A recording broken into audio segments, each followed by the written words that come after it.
Amados hermanos, muy buenas tardes. Dios les bendiga al culto que en este momento estamos celebrando como iglesia. De verdad es una bendición el poder estar reunidos como pueblo de Dios en nuestros hogares y celebrar a nuestro Señor Jesucristo, celebrar que Él resucitó de entre los muertos, celebrar que Él nos ha perdonado y nos ha dado vida eterna. Así que disfrutemos, hermanos, este momento de adoración y también concentrémonos en la palabra del Señor que en este día nos trae. Hoy, 7 de junio de 2020, la palabra de Dios nos trae un mensaje de amor y de esperanza. El tema de esta tarde se llama El que a mí viene y se encuentra en ese pasaje bíblico que ustedes han leído allí en sus hogares, que es en Juan capítulo 6, versículo 35 al 40. Este pasaje bíblico nos habla de un tema muy importante, donde el Señor Jesucristo en este día nos enseña algunos aspectos que tienen que ver con nuestra vida cristiana y sobre todo del plan de salvación que el Señor ha hecho por nosotros y que también Él nos ha traído a través de nuestro Señor Jesucristo. Tenemos que recordar que Dios como Padre nos dio a su Hijo nuestro Señor Jesucristo, y que el pecador viene o debe venir ante los pies de nuestro Señor, el pecador arrepentido, y Cristo recibiendo al pecador, Cristo perdonando al pecador y dándole vida eterna. Consideremos tres aspectos con referente a este tema. El primer aspecto que podemos encontrar con referencia a lo que el Señor ha hecho en nuestra vida es el acto soberano del Padre. El acto soberano del Padre. Dios, como Rey y Señor, Él ha establecido todo lo que habrá de suceder en nuestras vidas y en la tierra misma. Es de verdad maravilloso saber, como una persona escribió un pensamiento en esa semana, diciendo aún el hecho de ver que por tanta lluvia que hay en nuestro estado, las casas o nuestras casas estén filtrando agua y tengan de alguna manera pues goteras dentro de nuestras casas por el exceso de lluvia que tenemos. Y también el considerar este momento tan difícil que estamos viviendo con respecto a esta epidemia, qué confortante es saber de que Dios tiene el control de todo y que Él está al control de todas estas cosas. Entonces, este es el acto soberano de Dios. Y en ese sentido, Él como Dios y como Rey dio a su Hijo Jesucristo para nuestra salvación, para nuestra vida, para nuestro perdón de pecado. De esta manera, todos aquellos que habrán de conocer del Señor Jesucristo se habrán de someter a su autoridad y estarán viviendo bajo el señorío de Cristo. En ese sentido, cuando hablamos del acto soberano del Padre, podemos nosotros indicar lo siguiente: que Dios quiso enviar a su Hijo Jesús. Dios quiso dar a su único Hijo en sacrificio por nosotros. Él lo decidió.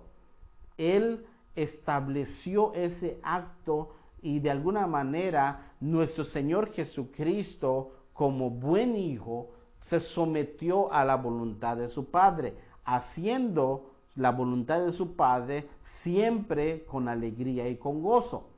Entonces, cuando vemos este aspecto de la soberanía de Dios o del acto soberano de Dios, también nos podemos nosotros dar cuenta de que nada sucede si no es la voluntad de Dios.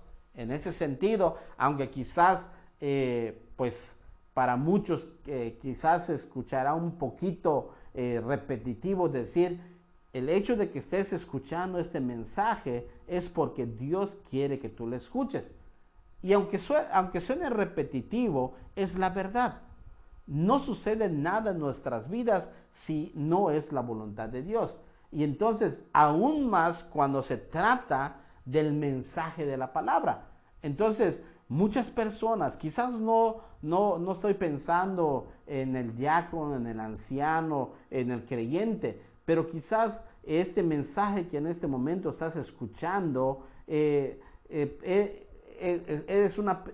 una de esas personas que no asiste a ninguna iglesia, que no conoce quizás mucho del evangelio, pero Dios te ha dado la oportunidad de escuchar, de que te llegue a las manos o que llegue a tu celular o que tal vez te hayas metido a Facebook y encontraste este sermón. No es casualidad, es porque Dios quiere que tú lo escuches. En ese sentido, cuando vemos la voluntad de Dios que hace que sucedan las cosas en nuestras vidas, no es por eventualidad ni mucho menos por suerte, es porque Dios así lo predispuso. Entonces, este punto del acto soberano de Dios tiene que ver con enviar a su Hijo, con darnos la salvación y también con la transformación de nuestras vidas. Y qué maravilloso es pensar que Dios tuvo un propósito para nuestra vida aún antes de que nosotros naciéramos. O sea, ponte a pensar en esto. Ponte a meditar en esa situación de que Dios ya tenía un plan específico para tu vida y aún no habías nacido. Aún tus padres no se habían conocido, pero Dios ya tenía un plan para ti. Ese plan es el deseo de Dios de que un día tú lo conozcas, de que un día el evangelio llegue a tu vida. Muchas personas, de alguna manera, cuando escuchan el evangelio, cuando escuchan de Dios, quizás empiezan a pensar, bueno, pero yo no quiero ser un fanático religioso. Yo no quiero que me consideren que tengo la obligación de hacer lo que los cristianos hacen y viven, sino yo quiero vivir de una manera diferente. Bueno, esas cosas, esos aspectos, nosotros tenemos que dejarlo en las manos de Dios, porque es Dios quien transforma nuestro corazón. Es Dios quien transforma también nuestra voluntad. Dios hace las cosas a su manera y en todo momento, en toda circunstancia, el ser humano está siempre sometido a la voluntad de Dios. Por otro lado, encontramos en este sentido, encontramos otra consideración con respecto a lo que Dios hace en nuestras vidas. Hemos visto el acto soberano del Padre. Ahora vemos el acto del pecador, el acto de venir a Cristo, el acto de llegar a Cristo. Déjame decirte algo. Dios ha puesto todo lo necesario para que tú vengas a los pies de Cristo. Y en todo sentido, y en todo referente al plan de salvación de Dios, déjame decirte algo. Todo lo hace Dios. Todo procede de Dios. El ser humano por sí mismo no puede venir a los pies de Cristo si no es Dios quien lo llama. Ahí está el acto soberano. Dios es el que pone en el corazón del ser humano el deseo de buscar a Dios, e incluso Dios es el que pone la capacidad y el poder buscar a Dios. En otras palabras, si Dios no quiere que tú busques a Dios, nunca vas a tener ese deseo. Todo es obra de Dios. Entonces, ¿dónde queda el acto o la voluntad del ser humano? Pues queda bajo la soberanía de Dios. Dios es el que lleva, es el que guía al ser humano para llegar a los pies. Y en ese sentido, como dice la palabra de Dios, nadie se puede resistir al llamado de Dios, nadie se puede resistir al acto o a la voluntad de Dios. Por eso es una gracia irresistible. Y por más que el ser humano trate de evadir esto, Dios lo cautiva, Dios lo envuelve en su amor, lo envuelve en su gracia y de esa manera lo atrae hacia Él. Si no, podemos ver el ejemplo del apóstol Pablo. El apóstol Pablo fue uno de los apóstoles, fue uno de los creyentes en Cristo que lucharon contra la voluntad de Dios hasta que nuestro Señor Jesucristo tuvo que aparecérsele y decirle: Saulo, Saulo, ¿por qué me persigues?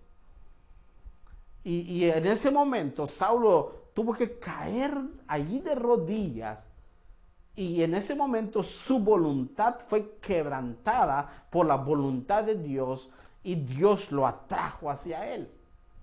Entonces, la voluntad de Dios, el acto soberano de Dios, hace que el mismo pecador venga a Cristo y rompa todos aquellos deseos que tiene el ser humano para convertir sus deseos en los deseos de Dios. Esto también se lo consideramos como obra del Espíritu Santo en la vida de las personas. El Espíritu Santo denuncia el pecado en las personas. Es el Espíritu Santo quien nos hace ver nuestro pecado, quien nos hace ver nuestra maldad, quien nos hace ver nuestra necesidad. Y es el mismo Espíritu Santo quien va transformando nuestro corazón para que en ese momento estemos dispuestos a buscar a Dios. Y es el Espíritu Santo quien nos conduce hacia Dios. Y lo importante de esto y lo mejor de todo esto es que cuando Dios hace toda esta obra en el ser humano, el pecador arrepentido viene ante Dios y toca en la puerta de la misericordia de Dios. Dios abre la puerta y no lo rechaza. Por eso, en ese sentido, vemos aquí en la palabra de Dios, en Juan capítulo 6, versículo 35 al 40, el acto y la voluntad de Dios, que el Señor Jesucristo dice que todo aquel que a Él venga, Él no lo rechaza, Él no lo echa fuera. Y aquí, en ese sentido, cuando leemos este pasaje de Juan, podemos ver las acciones de los seres humanos, las acciones de las personas, porque en el capítulo 6, del versículo 1 al versículo 15, encontramos el episodio en el que el Señor Jesucristo había alimentado a más de 5,000 personas. Una obra maravillosa, un milagro tan grande que de alguna manera pues no había sucedido en la historia de Israel y mucho menos en la historia del ser humano. Entonces el Señor Jesucristo, al alimentar a tantas personas con pocas cosas, con pocos panes y pocos peces, hizo que la gente que estaba allí, la gente que era una multitud, cuando Jesús hubo hecho todas estas cosas, la gente quería hacer rey al Señor Jesucristo. Y dice que ellos tomaron al Señor Jesucristo y le dijeron: verdaderamente es el profeta que había de venir al mundo. Y lo querían hacer rey. Pero el Señor Jesucristo, entendiendo lo que estaba sucediendo, Él se aparta de la gente, se aleja de la gente y se va al monte, a un monte solo.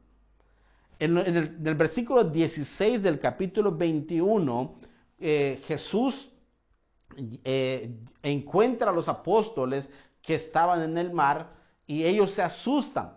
Y ya entrando en el versículo 22 en adelante, específicamente cuando vemos leemos este pasaje, del versículo 22 al versículo 24, dice las Escrituras que después que Jesús alimentó a la gente, en la noche Jesús se encontró con los apóstoles allá en la barca, allá en el mar. De hecho, un acontecimiento donde los apóstoles tuvieron miedo porque vieron a Jesús que estaba viniendo y que de alguna manera era de noche. Ellos tuvieron temor.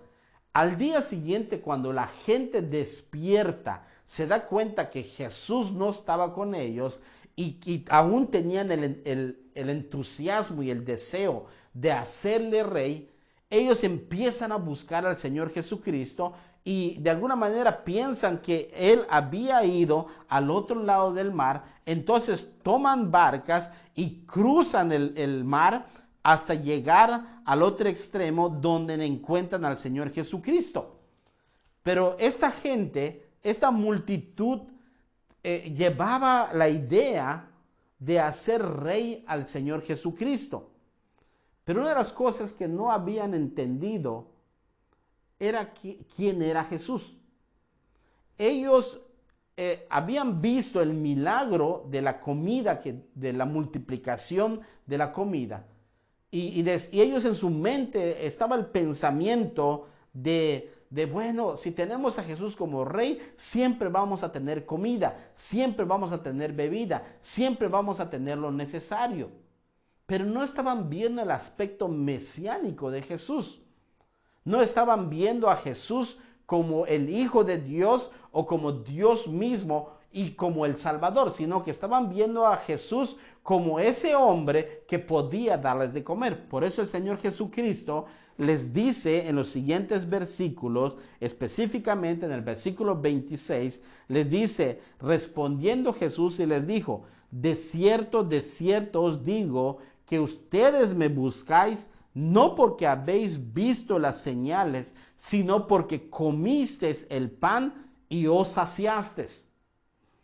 En ese sentido, la gente no había tenido un encuentro personal con Cristo. Muchas de las personas, de esas 5,000 personas que habían comido, habían bebido, habían visto al Señor Jesús haciendo el milagro de la multiplicación de los panes y los peces, no habían entendido que Jesús no solamente les podía dar de comer, sino que también les podía dar la salvación.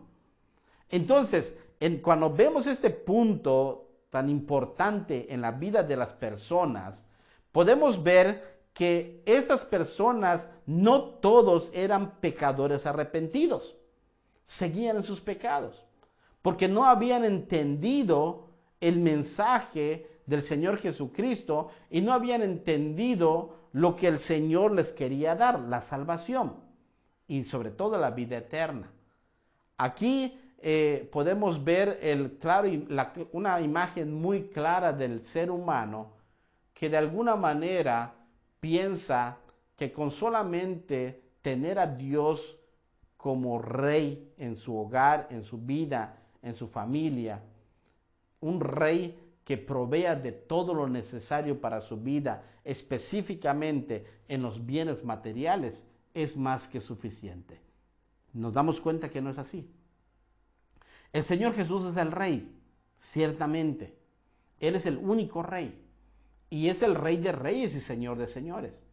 Pero no solamente es ese rey, o no solamente debemos verlo como ese rey que tiene el poder y la capacidad de dar a sus hijos, a su pueblo, todo lo necesario para sus vidas, sino que este rey es el rey de nuestra vida, que tiene el poder de perdonarnos, de perdonar tu pecado y de regalarte la vida eterna.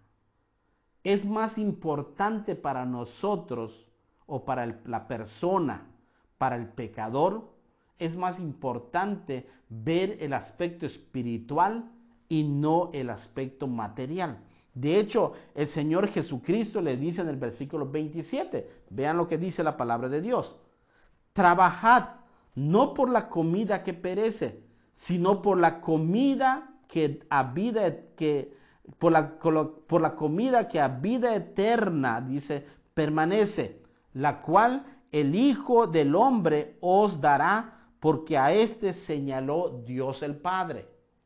Entonces, el hecho de que el pecador venga a los pies de Cristo es la obra del Espíritu Santo que se realizó o que realizó en la vida del pecador. Y este pecador entiende que solamente en Jesucristo podemos encontrar todo lo necesario para nuestra vida espiritual e incluso para nuestra vida material.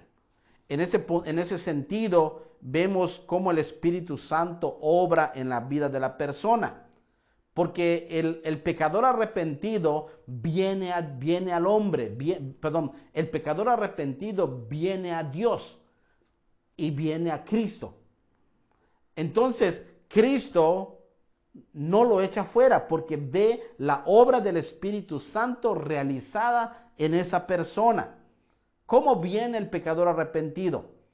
El pecador arrepentido viene renunciando a todo mérito y a cualquier otro recurso que quizás pudiera considerar.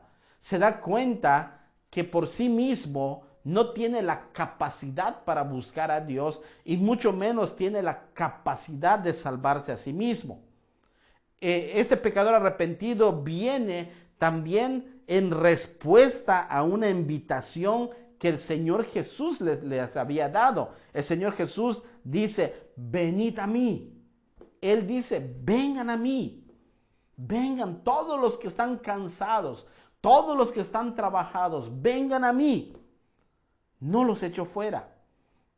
Podemos encontrar en muchos de los pasajes bíblicos de los evangelios cómo el Señor Jesucristo dice esto. Por ejemplo, en Juan capítulo 5, versículo 40, el Señor Jesucristo dice, venid a mí, yo soy la vida, yo soy la verdad y la vida.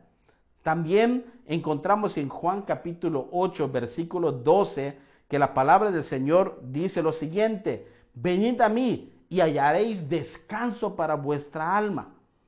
En Mateo 11, 28, la palabra de Dios nos dice lo siguiente, venid a mí, Juan 6, 35, el Señor Jesucristo dice, el que viene a mí encontrará alimento.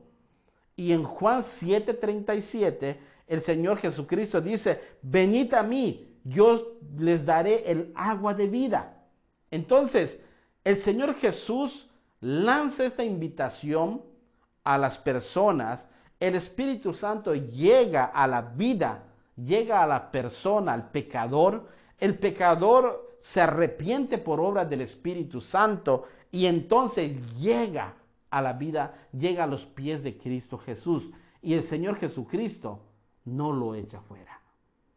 Es increíble el amor de Dios. Es de verdad inmenso el amor de Dios que perdona al pecador, le da una segunda oportunidad. Y sobre todo, el hecho de que Dios haya diseñado este plan de salvación para que un día tú puedas conocer a Cristo. El hecho de que tú hayas conocido de Dios estaba en los planes de Dios. El hecho de que tú hayas conocido de Cristo, Dios ya lo tenía así planeado. ¿No es increíble el saber de que vivimos bajo la soberanía de un Dios tan poderoso que nada se le escapa de sus manos, que todo está bajo su control? Y el venir a los pies de Cristo es el acto del Espíritu Santo que se refleja en nuestra actitud, en la cual el pecador arrepentido, el pecador se arrepiente, reconoce su pecado y busca satisfacer esa necesidad espiritual que solamente en Cristo Jesús podemos encontrar. Lo importante de esto es que el acto soberano de Dios se refleja en quebrantar la voluntad del pecador, del hombre pecador, y llevarlo al arrepentimiento, doblegar su voluntad, doblegar su arrogancia quitarle todo aquello que lo estorba para acercarlo a los pies de Cristo y llevarlo directamente al Gólgota, allá en la cruz, donde el Señor Jesucristo fue crucificado y donde el Señor Jesucristo con sus palabras, estando en la cruz, dijo: todo ha sido consumado, consumado es.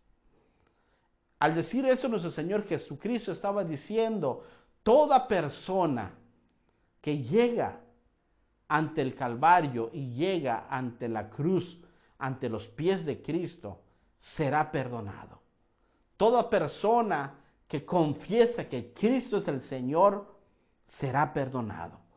Y esto es el acto más maravilloso de la gracia de nuestro Dios. El acto del perdón. El acto de que el Señor Jesucristo recibe al pecador. Y este es el tercer aspecto de este pasaje.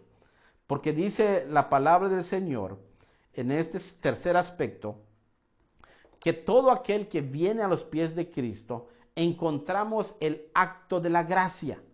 ¿Y cuál es ese acto de la gracia? Que el Señor no lo echa fuera. El Señor no lo rechaza. El Señor lo recibe. Es un acto de gracia. Es un acto de amor hacia el perdido, de amor hacia el pecador, de amor hacia el hombre hacia el hombre, mujer, hacia la persona que por mucha maldad que haya cometido en su vida, por muy malo que haya sido, Dios lo perdona. Dios le da una segunda oportunidad. No lo rechaza, no lo desecha, lo recibe con amor y gozo. Y su gracia se manifiesta de tal manera que aún en su maldad Dios lo perdona y le da esa nueva oportunidad. De verdad, aquí cuando vemos algunos aspectos de los requisitos que tuviéramos que cumplir para ser miembros de algún lugar o para obtener algo, son bastantes.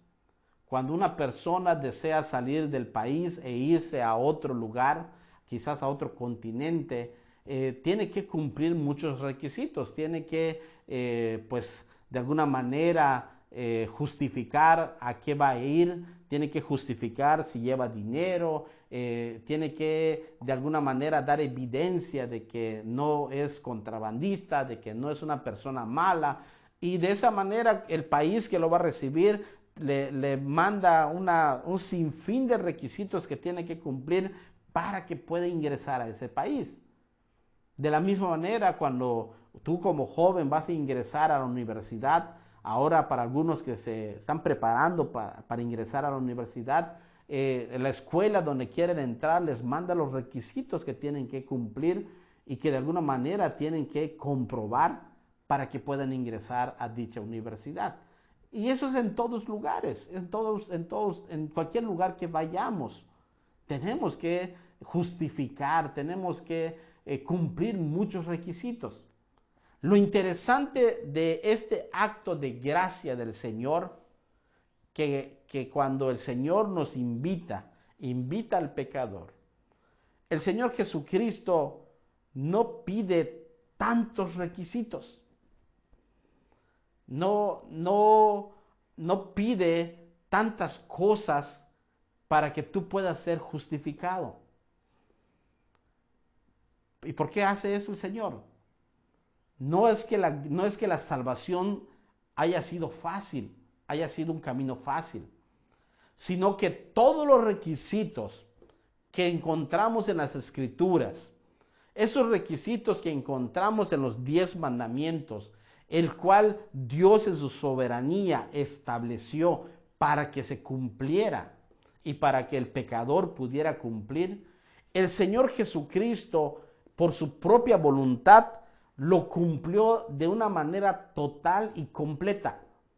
El Señor Jesucristo, al morir en la cruz, e incluso cuando nació aquí en la tierra, y vivió entre nosotros, Él cumplió uno por uno todos los requisitos que Dios en su soberanía había establecido para que pudiéramos obtener la salvación. El Señor Jesús lo cumplió todos y cada uno de ellos, sin faltar ninguno. Entonces, el Señor Jesús sí tuvo que cumplir esos requisitos. Pero ahora nosotros, para ahora el pecador arrepentido, ahora aquella persona al cual Dios le ha manifestado su gracia, lo único que tiene que hacer es creer en el Señor Jesucristo. Tener a Jesús como su Señor y como su Salvador. Confiar en Él. Tener esa confianza. Tener esa fe. El Señor Jesucristo hizo todo lo que nosotros deberíamos hacer. Entonces, cuando la persona conoce al Señor Jesucristo y va al Padre Celestial en el nombre del Señor Jesucristo, el Señor no lo rechaza. ¿Por qué? Por los méritos de Cristo Jesús. No por tus méritos, no por tu obra, no por tu fidelidad, no por tu trabajo, no por tu esfuerzo, sino por la obra y el sacrificio de Cristo Jesús allá en la cruz. Cuando Jesús murió por nosotros en la cruz y cuando Jesús se sacrificó por nosotros, Él hizo que nosotros o aquel creyente llegara a ser hijo de Dios, llegara a ser santo y tenga esta promesa de felicidad y sobre todo de estar junto a Él allá en el cielo. Esto es por obra de Cristo Jesús. Entonces, el Señor nuestro Dios como soberano, cuando el pecador arrepentido llega en el nombre del Señor Jesucristo, no lo rechaza, lo recibe, porque deja de ver a la persona y comienza a ver a Cristo en la vida de esa persona. Y el Señor como Padre anhela recibir a su Hijo. Anhela recibir a su Hijo, que es el Señor Jesucristo. Y cuando el hombre arrepentido, cuando el creyente llega ante Dios, es Dios como Padre lo está recibiendo, lo recibe como su Hijo. Estos aspectos que encontramos aquí del acto soberano del Padre, del acto del pecador arrepentido que viene a Cristo y del acto de la gracia del Señor que no lo echa fuera, entra dentro del plan de redención del ser humano, del plan de salvación que Dios hizo para nosotros. El apóstol Pedro captó esta idea y captó este mensaje bíblico, y es por eso que él en su libro, en su carta, en el capítulo 6, versículo 68, escribe lo siguiente: ¿a quién iremos? ¿A quién iremos? El apóstol Pedro, cuando el Señor Jesús le pregunta, ¿ustedes también se quieren ir? El Señor Jesús les hace esta pregunta o de alguna manera confronta a los apóstoles, y el apóstol Pedro le dice: ¿a quién iremos si tú tienes palabras de vida eterna? Hermanos, el mundo ofrece la provisión temporal. El mundo ofrece cosas temporales en la vida. Ofrece una felicidad temporal. Ofrece un bienestar temporal. Pero todo es temporal. En cambio, el Señor Jesucristo nos ofrece algo eterno. No solamente la vida eterna, sino nos ofrece todo aquello que no perece. Dios quiere no solamente perdonarte, sino también quiere salvarte. Y ha hecho todo este plan de salvación que hoy te ha ofrecido a través de su Hijo, el Señor Jesucristo. Él nos ofrece la victoria sobre el pecado, pero también nos ofrece la paz que solamente Él nos puede dar. esa paz no como el mundo lo da, sino como el Señor nos los da. Y la palabra de Dios nos dice que el que viene a Dios a través de Cristo, Él no lo echa fuera, lo recibe, lo perdona, lo salva y le da vida eterna. La pregunta de Pedro es, ¿a quién iremos? Hermanos, la respuesta está en Cristo Jesús. No hay otra respuesta más que en Cristo Jesús. Jesús quiere que todos vengan a Él para recibir la vida eterna.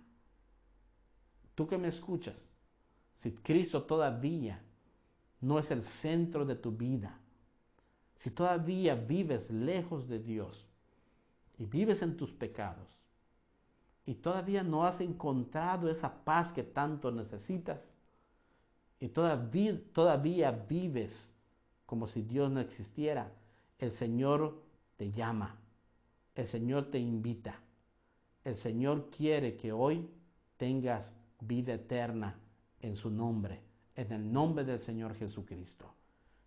Y todo aquel que viene a Cristo Jesús, viene arrepentido, con esa confianza, con esa fe, el Señor no lo echa fuera. El Señor te recibe con los brazos abiertos y te dice, venid a mí, benditos, venid a mí, hijos míos. El cielo preparado para ti. Regresa al Señor, ven al Señor Jesucristo, que Él te espera con los brazos abiertos. Que el Señor te bendiga y que el Señor guarde tu vida y a toda tu familia.